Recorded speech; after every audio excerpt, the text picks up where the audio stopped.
பீகார் தேர்தலில் என்டிஏ கூட்டணி வெற்றிக்கு எஸ்ஐஆர் தான் காரணம் என கூறுவதன் மூலம் எஸ்ஐஆரில் குளறுபடிகள் நடந்திருப்பதை அதிமுகவினர் ஒப்புக்கொள்கின்றனரா என்று துரை வைகோ கேள்வி எழுப்பியுள்ளார். அரியலூரில் செய்தியாளர்களை சந்தித்த மதிமுக முதன்மை செயலாளர் துரை வைகோ இந்த கேள்வியை முன்வைத்தார்.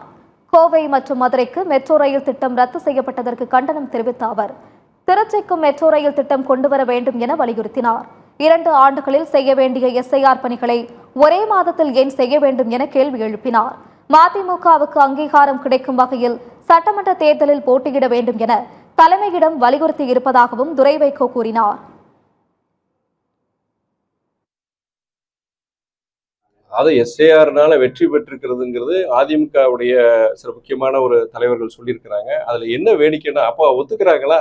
எஸ்ஐஆர்ல நாங்க தவறுகள் செஞ்சு அது மூலியமா நாங்க பீகார்ல வெற்றி பெற்றிருக்கோம். அதே தவறுகளை இங்க தமிழ்நாட்டிலையும் இந்த எஸ்ஐஆர் மூலியமா நாங்க இது கொண்டு வந்து தகுதியான வாக்காளர்களை நீக்கிறதும் தகுதி இல்லாத வாக்காளர் சேர்த்தோம் நாங்க இந்த தேர்தலில் வெற்றி பெறணும் அதிமுகவுடைய தலைவர்களே சொல்றாங்களா?